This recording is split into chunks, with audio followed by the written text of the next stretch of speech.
లూకా సువార్త 23వ అధ్యాయము. అంతటా వారందరూ లేచి ఆయనను పిలాతునొద్దకు తీసుకొనిపోయి, ఇతడు మా జనమును తిరుగబడ ప్రేరేపించుచు కైసరునకు పన్నియవద్దనియు తానే క్రీస్తును ఒక రాజుననియు చెప్పగా మేము వింటిమని ఆయన మీద నేరము మోపసాగిరి. పిలాతు, నీవు యూదుల రాజువా అని ఆయనను అడుగగా ఆయన నీవన్నట్టే అని అతనితో చెప్పెను. పిలాతు ప్రధాన యాజకులతోనూ జనసమూహములతోనూ ఈ మనుష్యుని యందు నాకు ఏ నేరమునో కనబడలేదనెను. అయితే వారు, ఇతడు గలిలయ దేశము మొదలుకొని ఇంతవరకును యూదయ దేశమందంతటా ఉపదేశించుచు ప్రజలను రేపుచున్నాడని మరింత పట్టుదలగా చెప్పిరి.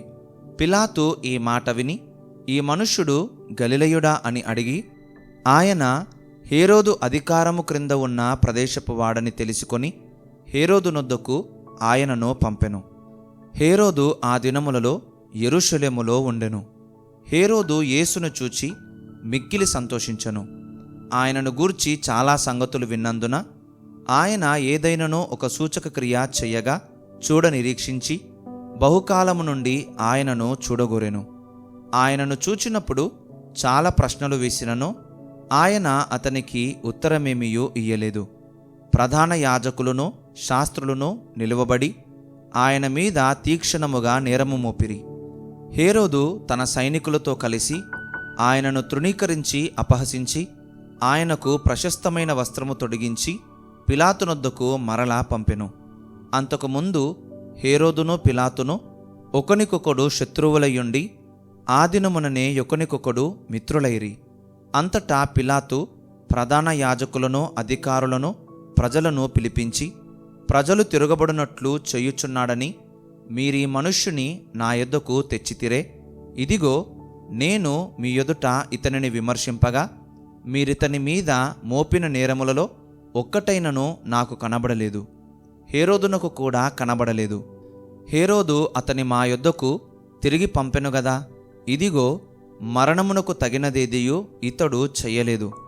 కాబట్టి నేనితనిని శిక్షించి విడుదల చేయుదనని వారితో చెప్పగా వారందరూ వీనిని చంపివేసి మాకు బరబ్బను విడుదల చేయుమని ఏకగ్రీవముగా కేకలు వేసిరి. వీడు పట్టణములో జరిగించిన యొక్క అల్లరి నిమిత్తమును నరహత్య నిమిత్తమును చెరసాలలో వేయబడినవాడు. పిలాతు యేసును విడుదల చేయగోరి వారితో తిరిగి మాట్లాడినను వారు వీనిని సిలువ వేయుము అని కేకలు వేసిరి. మూడవ మారు అతడు ఎందుకు, ఇతడు ఏ దుష్కార్యము చేసెను, ఇతని యందు మరణమునకు తగిన నేరమేమియో నాకు అగపడలేదు గనక ఇతని శిక్షించి విడుదల చేతునని వారితో చెప్పెను. అయితే వారొకే పట్టుగా పెద్ద కేకలు వేసి వీనిని సిలువ వేయుమని అడుగగా వారి కేకలే గెలిచెను. కాగా వారడిగినట్టే జరగవలనని పిలాతు తీర్పు తీర్చి అల్లరి నిమిత్తమును నరహత్య నిమిత్తమును చెరసాలలో వేయబడి ఉండిన వానిని వారడిగినట్టు వారికి విడుదల చేసి యేసును వారికిష్టము వచ్చినట్టు చేయుటకు అప్పగించెను. వారాయనను తీసుకొని పోవుచుండగా పల్లెటూరు నుండి వచ్చుచున్న కురేనీయుడైన సీమోనును ఒకని పట్టుకొని యేసు వెంట సిలువను మోయుటకు అతని మీద దానిని పెట్టిరి. గొప్ప జనసమూహమును ఆయనను గూర్చి రొమ్ము కొట్టుకొనుచు దుఃఖించుచున్న చాలామంది స్త్రీలను ఆయనను వెంబడించిరి. యేసు వారి వైపు తిరిగి, యెరూషలేము కుమార్తెలారా, నా నిమిత్తము ఏడవకుడి, మీ నిమిత్తమును మీ పిల్లల నిమిత్తమును ఏడువుడి. ఇదిగో, గొడ్రాండ్రును కనని గర్భములను పాలియని స్తనములను ధన్యములైనవని చెప్పుదినములు వచ్చుచున్నవి. అప్పుడు మా మీద పడుడని పర్వతములతోనూ మమ్ము కప్పుడని కొండలతోనూ జనులు చెప్పసాగుదురు. వారు పచ్చిమ్రానుకే ఈలాగు చేసిన ఎడల ఎండిన దానికేమి చెయ్యుదురో అని చెప్పెను. మరి ఇద్దరు ఆయనతో కూడా చంపబడుటకు తేబడిరి. వారు నేరము చేసినవారు. వారు కపాలమనబడిన స్థలమునకు వచ్చినప్పుడు అక్కడ కుడివైపున ఒకనిని ఎడమవైపున ఒకనిని ఆ నేరస్తులను ఆయనతో కూడా సిలువ వేసిరి. యేసు, తండ్రి, వీరేమి చేయుచున్నారో వీరెరుగరు గనుక వీరిని క్షమించమని చెప్పెను. వారు ఆయన వస్త్రములు పంచుకొనుటకై చీట్లు వేసిరి. ప్రజలు నిలువబడి చూచుచుండిరి. అధికారులను, వీడు ఇతరులను రక్షించను, వీడు దేవుడు ఏర్పరచుకొనిన క్రీస్తు అయిన ఎడల తన్ను తాను రక్షించుకొనునని అపహసించిరి. అంతటా సైనికులు ఆయన యొద్దకు వచ్చి ఆయనకు చిరకనిచ్చి, నీవు యూదుల రాజువైతే నిన్ను నీవే రక్షించుకొనుమని ఆయనను అపహసించిరి. ఇతడు యూదుల రాజని పైవిలాసము కూడా ఆయనకు పైగా వ్రాయబడెను.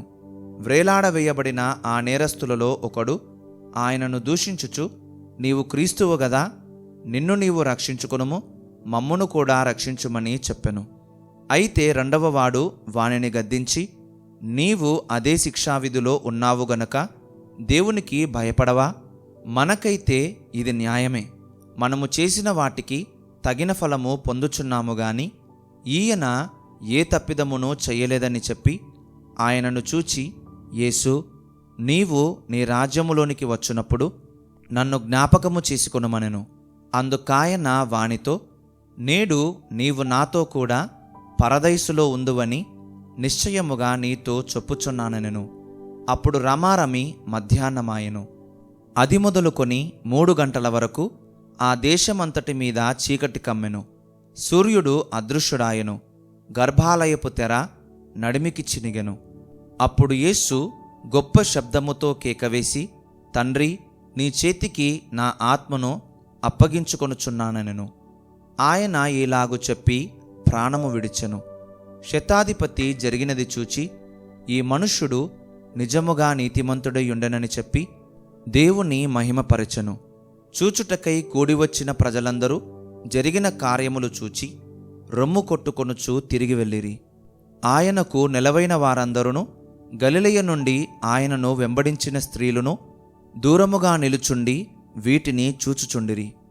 అరిమతయియ అను యూదుల పట్టణపు సభ్యుడైన యోసేపు అను ఒకడుండెను. అతడు సజ్జనుడును నీతిమంతుడునయ్యుండి వారి ఆలోచనకును వారు చేసిన పనికిని సమ్మతింపక దేవుని రాజ్యము కొరకు కనిపెట్టుచుండినవాడు. అతడు పిలాతునొద్దకు వెళ్ళి యేసు దేహము తనకిమ్మని అడుగుకొని దానిని క్రిందికి దించి సన్నపు నారబట్టతో చుట్టి తొలిచిన రాతి సమాధిలో ఉంచెను. అందులో ఎవడునూ అంతకు మునుపెప్పుడునూ ఉంచబడలేదు. ఆ దినము సిద్ధపరచు దినము, విశ్రాంతి దినారంభము కావచ్చును. అప్పుడు గలిలయ నుండి ఆయనతో కూడా వచ్చిన స్త్రీలు వెంట వెళ్ళి ఆ సమాధిని, ఆయన దేహము ఎలాగుంచబడెనో చూచి సుగంధ ద్రవ్యములను పరిమళ తైలములను సిద్ధపరచి ఆజ్ఞ చొప్పున విశ్రాంతి దినమున తీరికగా ఉండిరి. లూకా సువార్త 24వ అధ్యాయము. ఆదివారమున తెల్లవారుచుండగా ఆ స్త్రీలు తాము సిద్ధపరచిన సుగంధ ద్రవ్యములను తీసుకొని సమాధి యొద్దకు వచ్చి సమాధి ముందర ఉండిన రాయి దొరలింపబడియుండుట చూచి లోపలికి వెళ్ళిరిగాని ప్రభువైన యేసు దేహము వారికి కనబడలేదు. ఇందును గూర్చి వారికేమియో తోచకయుండగా ప్రకాశమానమైన వస్త్రములు ధరించిన 2 మనుషులు వారి యొద్ద నిలువబడిరి. వారు భయపడి ముఖములను నేలమోపియుండగా, వీరు సజీవుడైన వానిని మీరెందుకు మృతులలో వెదుకుచున్నారు? ఆయన ఇక్కడ లేడు, ఆయన లేచియున్నాడు. ఆయన ఇంకా గలిలయలో ఉండినప్పుడు మనుష్య కుమారుడు పాపిష్టులైన మనుషుల చేతికి అప్పగింపబడి సిలువ వేయబడి 3వ దినమందు లేవవలసియున్నదని ఆయన మీతో చెప్పిన మాట జ్ఞాపకము చేసుకొనుడని వారితో అనిరి. అప్పుడు వారాయన మాటలు జ్ఞాపకము చేసుకొని సమాధి యొద్ద నుండి తిరిగి వెళ్ళి ఈ సంగతులన్నీయు 11 శిష్యులకును తక్కిన వారికందరికిని తెలియజేసిరి. ఈ సంగతులు అపోస్తలులతో చెప్పిన వారెవరనగా మగ్దలేని మరియయు, యోహన్నయు, యాకోబు తల్లి అయిన మరియయు, వారితో కూడా ఉన్న ఇతర స్త్రీలును. అయితే వారి మాటలు వీరి దృష్టికి వెర్రి మాటలుగా కనబడెను గనక వీరు వారి మాటలు నమ్మలేదు. అయితే పేతురు లేచి సమాధి యొద్దకు పరుగెత్తుకొని పోయి వంగి చూడగా నారబట్టలు మాత్రము విడిగా కనబడెను. అతడు జరిగిన దానిని గూర్చి ఆశ్చర్యపడుచు ఇంటికి వెళ్ళెను. ఇదిగో, ఆ దినమందే వారిలో 2 యెరూషలేమునకు ఆమడ దూరమున ఉన్న ఎమ్మాయి అను ఒక గ్రామమునకు వెళ్ళుచు జరిగిన ఈ సంగతులన్నిటిని గూర్చి ఒకరితోనొకరు సంభాషించుచుండిరి. వారు సంభాషించుచు ఆలోచించుకొనుచుండగా యేసు తానే దగ్గరకు వచ్చి వారితో కూడా నడిచెను. అయితే వారాయనను గుర్తుపట్టలేకుండా వారి కన్నులు మూయబడెను. ఆయన, మీరు నడుచుచు ఒకరితో ఒకరు చెప్పుకొనుచున్న ఈ మాటలేమని అడుగగా వారు దుఃఖముఖులై నిలిచిరి. వారిలో క్లెయోపా అనువాడు, యెరూషలేములో బస చేయుచుండి ఈ దినములలో అక్కడ జరిగిన సంగతులు నీవొకడవే ఎరుగవా అని ఆయనను అడిగెను. ఆయన అవి ఏవని వారిని అడిగినప్పుడు వారు, నజరేయుడైన యేసును గూర్చిన సంగతులే. ఆయన దేవుని ఎదుటను ప్రజలందరి ఎదుటను క్రియలోనూ వాక్యములోనూ శక్తిగల ప్రవక్తయ్యి ఉండెను. మన ప్రధాన యాజకులను అధికారులను ఆయనను ఎలాగూ మరణశిక్షకు అప్పగించి సిలువ వేయించిరో నీకు తెలియదా? ఇశ్రాయేలును విమోచింపబోవువాడు ఈయనే అని మేము నిరీక్షించియుంటిమి. ఇదిగాక ఈ సంగతులు జరిగి నేటికి 3 దినములాయెను. అయితే మాలో కొందరు స్త్రీలు తెల్లవారగానే సమాధి యొద్దకు వెళ్ళి ఆయన దేహమును కానక వచ్చి, కొందరు దేవదూతలు తమకు కనబడి ఆయన బ్రతికియున్నాడని చెప్పిరని మాతో చెప్పి మాకు విస్మయము కలుగజేసిరి. మాతో కూడా ఉన్నవారిలో కొందరు సమాధి యొద్దకు వెళ్ళి ఆ స్త్రీలు చెప్పినట్టు కనుగొనిరి గాని ఆయనను చూడలేదని ఆయనతో చెప్పిరి. అందుకాయన, అవివేకులారా, ప్రవక్తలు చెప్పిన మాటలన్నిటినీ నమ్మని మందమతులారా, క్రీస్తు ఈలాగు శ్రమపడి తన మహిమలో ప్రవేశించుట అగత్యము కాదా అని వారితో చెప్పి, మోషేయు సమస్త ప్రవక్తలను మొదలుకొని లేఖనములన్నిటిలో తన్ను గూర్చిన వచనముల భావము వారికి తెలిపెను. ఇంతలో తాము వెళ్ళుచున్న గ్రామము దగ్గరకు వచ్చినప్పుడు ఆయన ఇంక కొంత దూరము వెళ్ళునట్లు అగపడగా వారు, సాయంకాలము కావచ్చినది, ప్రొద్దుగ్రుంకినది, మాతో కూడా ఉండమని చెప్పి ఆయనను బలవంతము చేసిరి గనుక ఆయన వారితో కూడా ఉండుటకు లోపలికి వెళ్ళెను.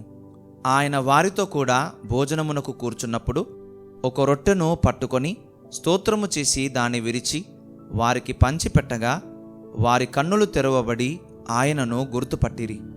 అంతటా ఆయన వారికి అదృశ్యుడాయెను. అప్పుడు వారు, ఆయన త్రోవలో మనతో మాటలాడుచు లేఖనములను మనకు బోధపరచుచున్నప్పుడు మన హృదయము మనలో మండుచుండలేదా అని ఒకనితో ఒకడు చెప్పుకొనిరి. ఆ గడియలోనే వారు లేచి యెరూషలేమునకు తిరిగి వెళ్ళగా 11 శిష్యులను వారితో కూడా ఉన్నవారును కూడివచ్చి, ప్రభువు నిజముగా లేచి సీమోనునకు కనబడెనని చెప్పుకొనుచుండిరి. వారిది విని త్రోవలో జరిగిన సంగతులను, ఆయన రొట్టె విరుచుట వలన తమకేలాగు తెలియబడెనో అదియు తెలియజేసిరి. వారు ఈలాగో మాట్లాడుచుండగా ఆయన వారి మధ్యను నిలిచి, మీకు సమాధానమవునుగాకని వారితో అనెను. అయితే వారు దిగులుపడి భయాక్రాంతులై భూతము తమకు కనబడెనని తలంచిరి. అప్పుడాయన, మీరెందుకు కలవరపడుచున్నారు? మీ హృదయములలో సందేహములు పుట్టనేలా? నేనే ఆయనను అనుటకు నా చేతులను నా పాదములను చూడుడి, నన్ను పట్టి చూడుడి. నాకున్నట్టుగా మీరు చూచుచున్న ఎముకలను మాంసమును భూతమును కుండవని చెప్పి తన చేతులను పాదములను వారికి చూపెను. అయితే వారు సంతోషము చేత ఇంకను నమ్మక ఆశ్చర్యపడుచుండగా ఆయన, ఇక్కడ మీ యొద్ద ఏమైనా ఆహారము కలదా అని వారిని అడిగెను. వారు కాల్చిన చేప ముక్కను ఆయనకిచ్చిరి. ఆయన దానిని తీసుకొని వారి ఎదుట భుజించెను. అంతటా ఆయన, మోషే ధర్మశాస్త్రములోనూ ప్రవక్తల గ్రంథములలోనూ కీర్తనలలోనూ నన్ను గూర్చి వ్రాయబడినవన్నీయు నెరవేరవలనని నేను మీ యొద్ద ఉండినప్పుడు మీతో చెప్పిన మాటలు నెరవేరినవని వారితో చెప్పెను. అప్పుడు వారు లేఖనములు గ్రహించినట్లుగా ఆయన వారి మనస్సును తెరచి, క్రీస్తు శ్రమపడి 3వ దినమున మృతులలో నుండి లేచుననియు యెరూషలేము మొదలుకొని సమస్త జనములలో ఆయన పేరట మారుమనస్సును పాప క్షమాపణయు ప్రకటింపబడుననియు వ్రాయబడి ఉన్నది. ఈ సంగతులకు మీరే సాక్షులు. ఇదిగో, నా తండ్రి వాగ్దానము చేసినది మీ మీదికి పంపుచున్నాను. మీరు పైనుండి శక్తి పొందు వరకు పట్టణములో నిలిచియుండుడని వారితో చెప్పెను. ఆయన బేతనియ వరకు వారిని తీసుకొని పోయి చేతులెత్తి వారిని ఆశీర్వదించెను. వారిని ఆశీర్వదించుచుండగా ఆయన వారిలో నుండి ప్రత్యేకింపబడి పరలోకమునకు ఆరోహణుడాయెను. వారు ఆయనకు నమస్కారము చేసి మహా ఆనందముతో యెరూషలేమునకు తిరిగి వెళ్ళి ఎడతెగక దేవాలయములో ఉండి దేవుని స్తోత్రము చేయుచుండిరి.